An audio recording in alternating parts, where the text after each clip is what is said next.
And the smoke that you could see me, the park fire is now 1,000 acres and still 3% contained. Now I'm going to get behind the camera so you can get a closer look at all the smoke that you see right behind me. And keep in mind, this fire started on Upper Park Road, just past Alligator Road. Now I'm gonna zoom in so you could take a closer look at the smoke. You could see those copters right now. They're flying over the area. A community theater has now turned into a spot for crime. You can see the broken glass right here and the boarded up doors right behind me. This is all that remains of Cinema 7 here in Paradise. It is easy to get distracted with all the debris that is laying on both sides of the road. I mean, this is a big, gigantic pile of debris that you see right here. And just to give you a reference, I'm 5'10". Right before you enter Paynes Creek, which is a little up north from here and right off of Highway 36 East, you can see the destruction that the park fire has left behind. I'm here again at one of the evacuation centers here on Monte Vista Avenue, the Orville Church of Nazarene. Again, this is here on Monte Vista Avenue.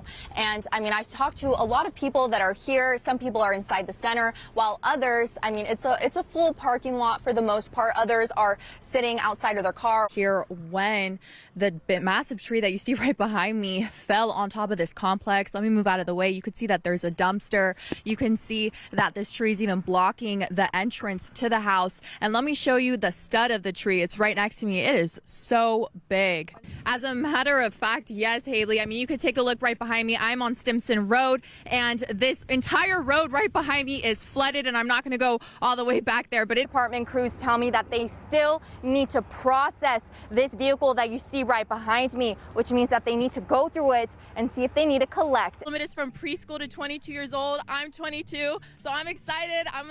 You're going to show me how to do the hula hoop toss? Okay. Okay, can I get one? Thank you. Let's see, you make it look easy. As you can see, my aim is not as perfect. Chico's historic Bidwell Mansion fully engulfed in flames on December 11th of 2024. All that remains of this building from the 1800s is its skeleton. Not long after the fire, investigators determined the cause was arson. On December 15th, investigators already had a suspect, 30-year-old Kevin Carlson. Investigators were able to pinpoint Carlson for a number of reasons. First, on the morning of the fire, surveillance video captured a shadowy figure near the mansion right before it caught fire. That it appears that a window was broken, that either a Molotov cocktail or gasoline was poured inside of that window and outside on the porch. Ramsey pointed to more surveillance videos, which he said show a 2007 Toyota Highlander near the Bidwell Mansion. Another video shows a figure walking toward the mansion. And then another camera shows a figure walking away from the area after the fire. One of the videos captures the vehicle without license plates and a broken taillight, and a running light above the brake light on the driver's rear side was broken. From there, officers used the city's license plate readers to cross-examine and find a vehicle that matched. Ultimately, officers found the vehicle, and it belonged to Kevin Carlson. Carlson made his first appearance at the Butte County Superior Court today. He can face a maximum of 11 years in state prison if he is convicted.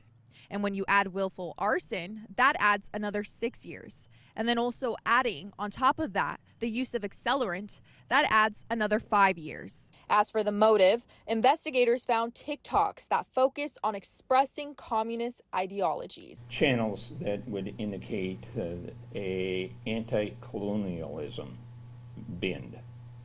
That's why you heard me say in court today that there was an indication of some political ideology. Investigators are still trying to determine if there is a connection with the Bidwell Mansion or the Bidwells. In Chico, I'm Camille Acevedo for Action News Now. And I never evacuated. I couldn't leave the rest of my pets. They're all I had.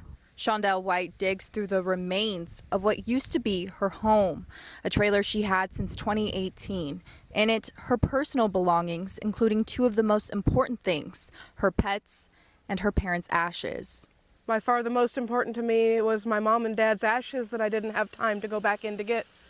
The Apache fire burned 691 acres.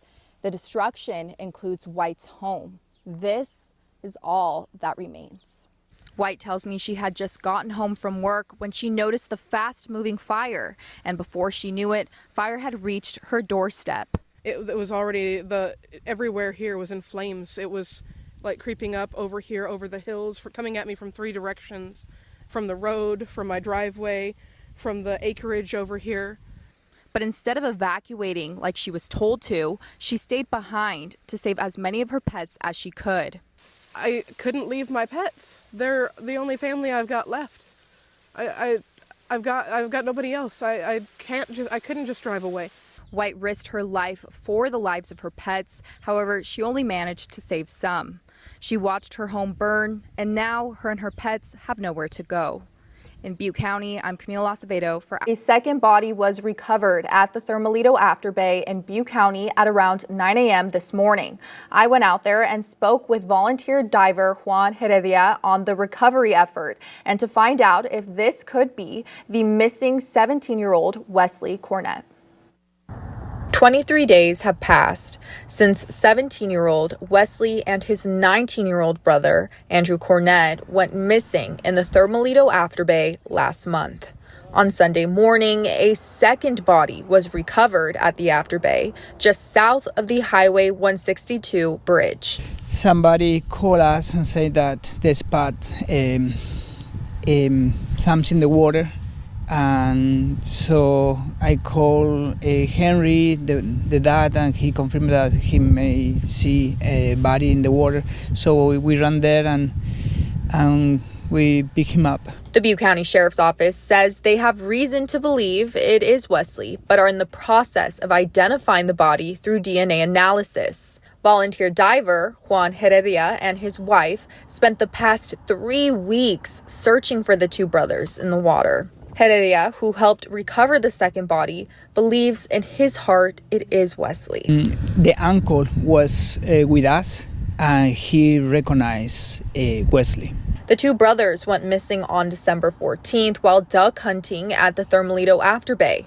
Investigators say Wesley tipped over in his kayak and his brother, Andrew, tried to rescue him, but was also lost in the water.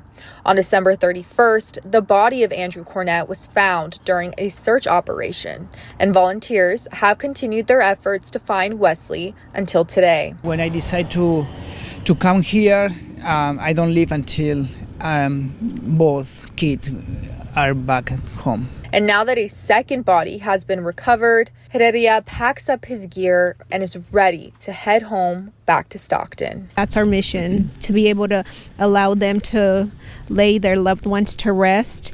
And today is that day that they can finally begin their grieving process.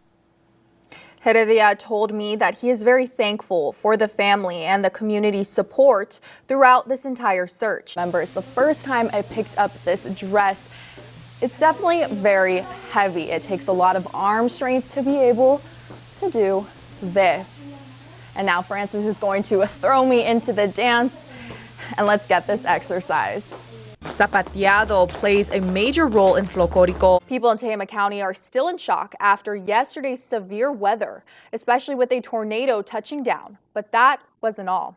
This is video that Claudio Pompey sent in of the lightning over Paynes Creek in the early evening. I went out there today to see if there was any damage from yesterday's active weather. I didn't see any, but I spoke with many people who were surprised by all the rain, winds, and even hail last night. One man that I did talk to who shared pictures of the hail outside from his home off of State Highway 36E, just as you approach Manton Road. Take a look at that picture right there, that hail. Know that the whole house shook. So I came out and I started just watching all the other lightning and just enjoying the thunder. My dog going nuts, running around back and forth. This is the video of that tornado that formed in the area north of Highway 36 yesterday. This launched a tornado warning from the National Weather Service. The man that I spoke with says in the 17 years he has lived off of State Highway 36E, he has only had to worry about the nearby creek from overflowing and the fires, but never a tornado. And Action News Now hasn't seen any reports of damage or injuries from that tornado.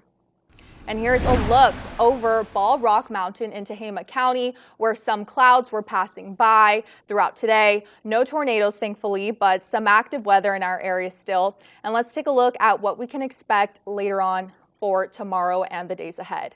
So these are the headlines. We are definitely going to see more dry weather and cool temperatures today.